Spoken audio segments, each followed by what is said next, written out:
Hello student, आपका स्वागत है स्प्लिट स्टडी चैनल पे। जैसा कि एक प्रॉब्लम हुआ है, इसके पहले वीडियो का जो केमिस्ट्री का वीडियो रिकॉर्डिंग में कुछ दिक्कत आया है, जिसके कारण फुल रिकॉर्ड नहीं हो पाया है। इसमें बहुत 60 ही नंबर क्वेश्चन तक रिकॉर्ड हुआ था, आप लोग ज़रूर देखे होंगे वीडियो। इसमें हम क्या करते हैं, सारे इसमें अवेलेबल है, खाली इसको हम समझाते चलते हैं जो चीज़ें हम बता चुके हैं। ठीक है, इसमें ज़्यादा समय नहीं लगेगा। ये हम लोग का लास्ट ही वीडियो था, कंप्लीट भी कर चुके थे, लेकिन किसी कारण से वो फुल रिकॉर्ड नहीं हो पाया। तो इसमें हम लोग इसके पहले भी ये सब क्वेश्चन देख चुके हैं। 56 नंबर क्वेश्चन में पूछा है निम्नलिखित में से कौन गैमेक्सिन है। गैमेक्सिन देखिए, गैमेक्सिन जो होता है ये एक और दूसरे किसका ये नाम से जाना जाता है, तो ये बेंजीन हेक्साक्लोराइड के नाम से जाना जाता है। ये चीज़ हम पहले बता चुके हैं, ये बेंजीन हेक्साक्लोराइड के नाम से जाना जाता है। बेंजीन हेक्साक्लोराइड का स्ट्रक्चर का बात करेंगे तो यहाँ पर 6 कार्बन का रिंग होता है, जिससे छः जगह 6 कार्बन पे क्या जुड़ा रहता है, क्लोरीन जुड़ा रहता है। इसको हम लोग बेंजीन हेक्साक्लोराइड कहते हैं। बेसिकली ये बनता कैसे है, तो ये चीज़ें हम बताए थे कि बेंजीन जो होता है वो क्लोरीन के साथ अभिक्रिया करता है। किसके उपस्थिति में, सनलाइट की उपस्थिति में, तो ये क्या निर्माण कर लेता है, बेंजीन हेक्साक्लोराइड निर्माण कर लेता है, जिसको हम लोग गैमेक्सिन के नाम से भी जानते हैं। ठीक है, तो ये क्वेश्चन भी हम डिस्कस कर चुके हैं, तो 12 ये सब चीज़ों को चर्चा कर देते हैं। ठीक, चलिए चलते हैं, हम लोग नेक्स्ट क्वेश्चन देखते हैं। अगर इस क्वेश्चन का बात करेंगे तो इसमें अगर देखिएगा तो इसमें बोला है सल्फर सल्फर सल्फाइड ऑक्साइड का सांधन प्रायः निम्नलिखित में किसके द्वारा किया जाता है। अब देखिए, बात किया जाता है सल्फाइड अयस्कों का सांधन के बारे में। तो सांधन का भी देखिए, जो अयस्क होता है तो अयस्क का क्या किया जाता है, सांधन किया जाता है। अयस्क का सबसे पहले क्या काम किया जाता है, जो अयस्क होता है उसका सांधन मतलब अयस्क को शुद्ध बनाया जाता है, तब उससे धातु प्राप्त किया जाता है। तो अयस्क को शुद्ध करने का जो विधि होता है, अलग अलग विधि हम लोग पढ़ते हैं। तो इसमें से हम लोग पहला विधि जो पढ़ते हाथ से चुनकर, दूसरा विधि पढ़ते गुरुत्व पृथक्करण से। गुरुत्व पृथक्करण में कौन कौन सा हम लोग अयस्क का पृथक्करण करते हैं, तो हेमेटाइट और टिन स्टोन शायद लिखा हुआ है। ठीक है, और तीसरा जो विधि होता है फेन उत्प्लावन विधि होता है। इसमें जिंक ब्लेड, पायराइड और galena pyrite, copper copper pyrite, ये सब एग्जाम्पल था इसका फेन उत्प्लावन विधि का। वैसे चुंबकीय सांधन विधि का भी कुछ एग्जाम्पल था, जैसे क्रोमाइड था, मैग्नेटाइट था, तो ये चुंबकीय उत्प्लावन विधि का। अब यहाँ पर बोला जा रहा है सल्फाइड। सल्फाइड का कुछ अयस्क होता है जिसमें सल्फर उपस्थित होता है। तो देख सकते हैं फेन उत्प्लावन विधि में जो भी यहाँ पर अयस्क का बात किया जा रहा है, इसमें क्या है, सल्फर उपस्थित है। तो सल्फर उपस्थित होने के कारण इसको हम लोग क्या कहते हैं, फेन उत्प्लावन सल्फाइड अयस्क कौन सा होता है, तो फेन उत्प्लावन विधि से इसको अलग किया जाता है, सांधन किया जाता है। तो इस क्वेश्चन का जो करेक्ट ऑप्शन होगा, option see the correct option हो जाएगा। अगला बात करते हैं निम्नलिखित में कौन धातु का निष्कर्षण विद्युत विच्छेदन की क्रिया द्वारा नहीं होता। अब देखिए, बात करते हैं ये तीन जो धातु होता है, सोडियम, मैग्नीशियम, एल्युमिनियम, ये तीनों के तीनों विद्युत विच्छेदन के द्वारा क्या किया जाता है, निष्कर्षण किया जाता है, मतलब अयस्क से निकाला जाता है। ये तीनों धातु किस विधि से, विद्युत विच्छेदन की विधि से। जो इसमें आयरन दिया हुआ F यही जो है, जो कि विद्युत विच्छेदन विधि से इसको अलग नहीं किया जाता है, नहीं निकाला जाता है। तो यही इस क्वेश्चन का करेक्ट ऑप्शन होगा, option D the correct option. चलिए चलते हैं, आगे का क्वेश्चन देखते हैं।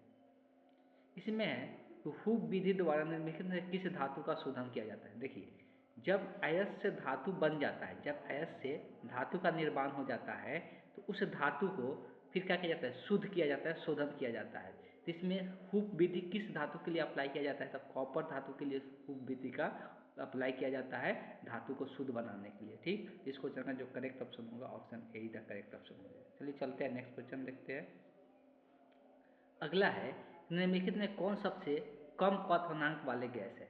सबसे क्वथनांक किसका कम होता है, तो देखिए सबसे कम क्वथनांक जो होता है वो किसका, मतलब ये सबसे कम क्वथनांक का मतलब क्या है, जो सबसे कम टेम्परेचर पर क्या होने लगता है, उबलने लगता है, तो वो किसका होता है, हीलियम का होता है, जो कि -269 डिग्री सेल्सियस देखने को मिलता है। सबसे कम हीलियम होता है, तब हाइड्रोजन होता है, तब नाइट्रोजन होता है, तब जाके आर्गन होता है। आर्गन का क्वथनांक इसमें से सबसे ज़्यादा होता है। अगर इसमें से सबसे ज़्यादा क्वथनांक पूछता तो कौन सा आंसर हो जाता, आर्गन हो जाता, लेकिन सबसे कम पूछा है तो हीलियम होगा इस क्वेश्चन का आंसर।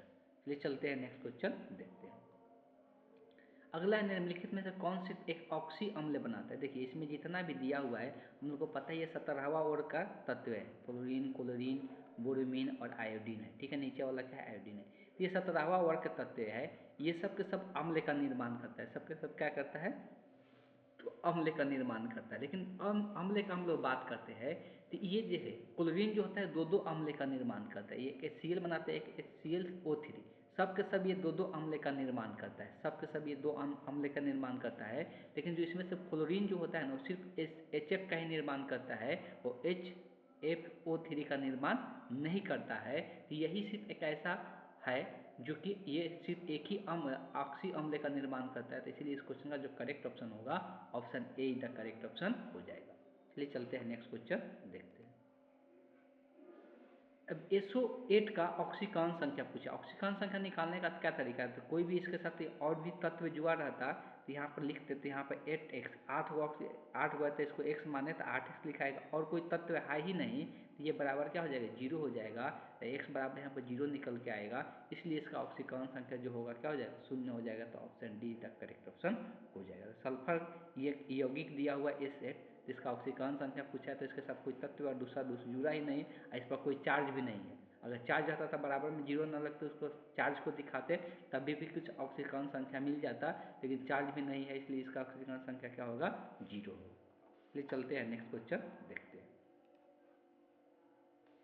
निम्नलिखित में कौन सबसे कम वापसील है, निम्नलिखित में कौन सबसे कम वापसील है। देखिए ये जितना भी ACTE, S और O दिया हुआ है ये वर्ग 16 का तत्व है। वर्ग 16 का तत्व की बात करेंगे तो ऑक्सीजन हो गया, गंधक हो गया, सेलियम हो गया, टेल्यूनियम हो गया, पोलोनियम हो गया। ठीक, तो अगर बात करते हैं तो सब ये हाइड्रोजन के साथ क्या करता है, यौगिक बनाता है। हाइड्रोजन के साथ क्या करता है, सबके सब ये यौगिक बनाता है। अगर इसका द्रव्यनांक का बात करेंगे तो सबसे ज़्यादा H2O का द्रव्यनांक होता है, उसके बाद H2TE का होता है, H2AC का होता है, तब H2S का। सबसे कम का बात करेंगे तो H2S का। कभी भी पूछा जा सकता है किसका द्रव्यनांक ज़्यादा होता है, किसका क्वथनांक ज़्यादा होता है, ठीक, या किसका कम होता है। क्वथनांक का भी सेम ही ऑर्डर होता है, क्वथनांक जिस ताप पे उबलता है और ये से उबलता है तभी जाकर वाष्प बनता है।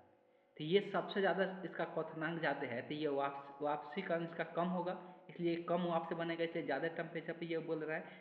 तो कहने का मतलब ये है कि सबसे कम वापसील कौन होगा, तो वो भी है कि H2O हो जाएगा। सबसे कम वापसील पूछा है तो इस क्वेश्चन का जो करेक्ट ऑप्शन होगा कौन सा हो जाएगा, option D the correct option हो जाएगा। चलिए चलते हैं नेक्स्ट क्वेश्चन देखते हैं। ये सब सारे चीज़ हम पढ़ा चुके थे, लेकिन वीडियो की रिकॉर्डिंग में कुछ प्रॉब्लम के कारण ऐसा हुआ कि वीडियो सारा का रिकॉर्ड नहीं कर पाया। ठीक, आगे चलते हैं। घनाकार क्रिस्टल में ब्रेव जालकों की संख्या पूछा जा रहा है। अब हम लोग सिंपल अगर कोई पूछा जाए तो ब्रेव जालकों की संख्या जो होता है घनाकार क्रिस्टल में कितना होता है, 14 को होता है। सॉरी, ऐसे ब्रेव जालकों की संख्या कितना होता है, 14 होता है। लेकिन सिर्फ घनाकार क्रिस्टल का ब्रेव जालक बोला है। घनाकार क्रिस्टल का तीन ही प्रकार का हम लोग घनाकार क्रिस्टल हम लोग पढ़ते हैं। एक सरल घनाकार होता है, एक पिंड केंद्रीय घनाकार होता है, एक फलक केंद्रीय घनाकार होता है। ठीक, तो ये तीन प्रकार का घनाकार क्रिस्टल हम लोग पढ़ते हैं। इस क्वेश्चन का जो करेक्ट ऑप्शन होगा option A the correct option हो जाएगा। ध्यान में रहेगा, सिर्फ ब्रेव जालक पूछेगा तो 14 बताना है, लेकिन घनाकार क्रिस्टल में ब्रेव जालक पूछ दिया तो उसका आंसर कितना हो जाएगा, 3 हो जाएगा। चलिए चलते हैं नेक्स्ट क्वेश्चन देखते हैं। आगे है कि अष्टफलक में रिक्ति जो उत्पन्न होता है वो कितने गोले के घेरने से होता है, कितना गोला उसको घेरता है तो रिक्ति उत्पन्न। देखिए दो प्रकार की रिक्तियाँ होता है, एक चतुष्फलक रिक्ति, एक अष्टफलक रिक्ति। चतुष्फलक का बात करेंगे तो तीन ऐसे नीचे में रहता है, एक इसके ऊपर जो बीच में खाली जगह तीन गोला को रखेंगे एक साथ, गोला मतलब गोलाकार आकृति कुछ भी हो सकता है। इसके ऊपर तीसरा रखेंगे तो एक बीच में यहाँ पर खाली जगह छूट जाएगा ना, वही जो रिक्ति उत्पन्न होता है उसको चतुष्फलक रिक्तियाँ कहते हैं। इसमें जो गोला जो यूज होता है कितना यूज होता है, 4 यूज होता है। अष्टफलक कैसे बनता है, तो पहले नीचे में क्या होता है, 3 रख दिया जाता है, नीचे में 3 यहाँ पर रख दिया जाता है, और 3 के ऊपर ये दो बीच में हिस्सा खाली रहता है। जैसे फिर से बता देते हैं, नीचे में ऐसे 3 रख देते हैं, नीचे में से क्या करते हैं 3 गोला रख देते हैं। इस गोले के ऊपर ये जो बीच में जो पहले खाली रहते हैं यहाँ पे एक गोला रखते हैं, और जब तक इधर आर पर 2 गो रखते हैं। तो ये तीनों ऊपर से 3 गो नीचे से 3 गो रहता है, बीच में यहाँ पर खाली जगह बचता है, तो इसी को हम क्या कहते हैं, अष्टफलक रिक्तियाँ कहते हैं।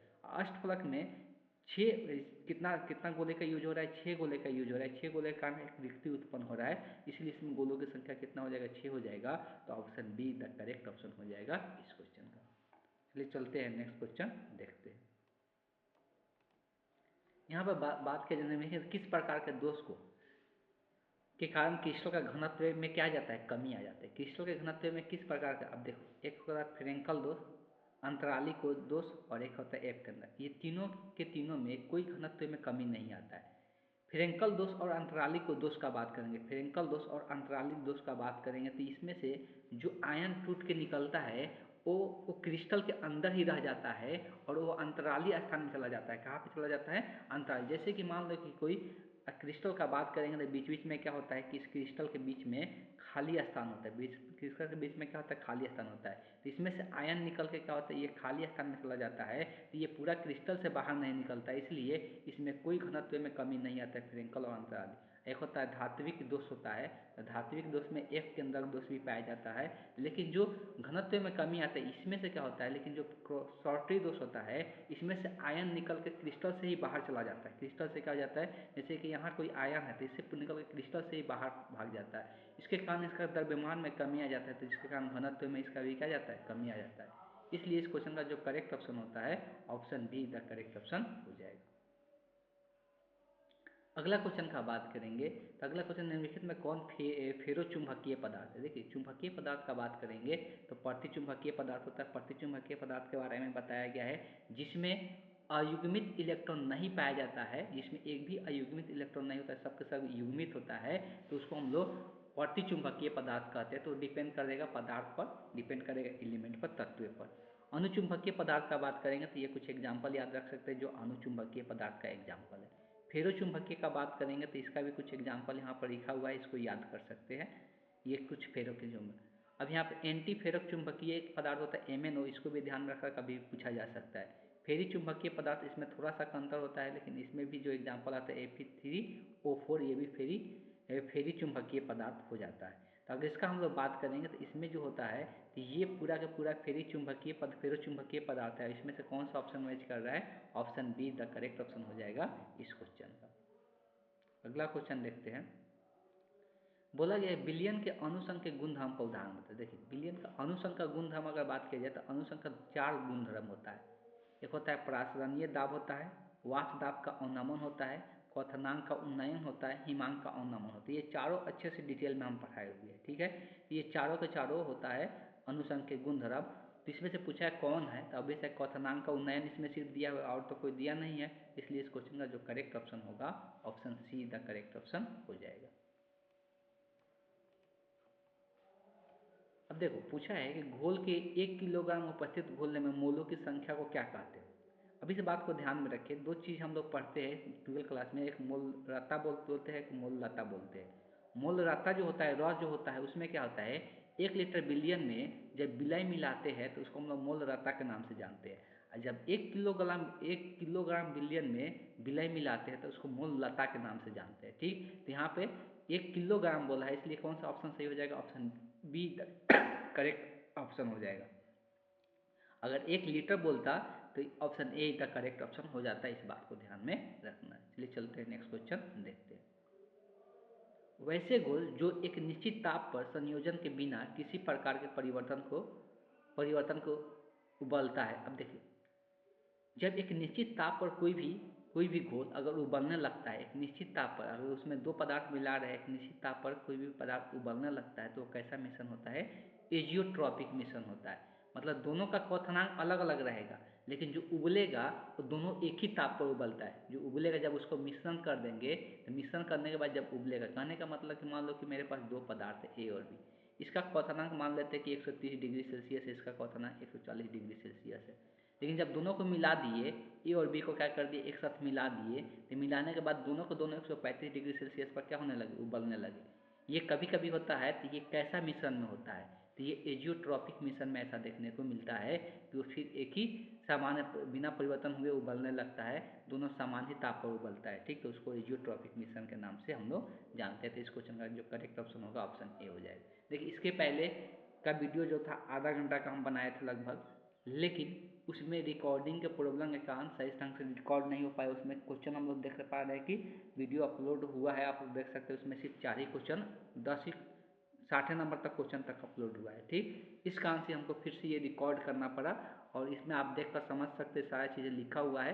तो आज की क्लास को हम यहीं पे एंड करेंगे, लेकिन ये हम लोग का लास्ट ऑब्जेक्टिव क्वेश्चन था, पहले ही बता दे रहे हैं। इसके बाद हम लोग का जो होगा केमिस्ट्री का एक कंबाइंड ऑब्जेक्टिव क्वेश्चन का क्लास होगा, जिसमें सारे इंपॉर्टेंट क्वेश्चन देखने को मिलेगा और सारे उसमें बेसिक चीज़ जो याद करने वाला चीज़ है वो चीज़ें आप लोग को नोट्स के रूप में आप लोग को देखने को मिल जाएगा। और बात करते हैं कि इसका सब्जेक्टिव का भी इंपॉर्टेंट क्वेश्चन का एक वीडियो बनेगा, 2 वीडियो हो गए, ऑब्जेक्टिव हो सकता है कंबाइंड ही रहे एक ही वीडियो में, या अलग अलग भी हो सकता है। अब इसके बाद का जो क्लास चलेगा रेगुलर क्लास के रूप में सिर्फ अब मैथ का सब्जेक्टिव क्वेश्चन का क्लास चलेगा। बाकी जो ये सब का क्लास ये सब एक मैराथन के रूप में 2 घंटा 2.5 घंटा का एक वीडियो देखने को मिल जाएगा। उसमें डेली बाई डेली नहीं होगा, अपने उसका बता दिया जाएगा, उसको इन्फॉर्म कर दिया जाएगा। तो आज की क्लास को हम यहीं पे एंड करते हैं।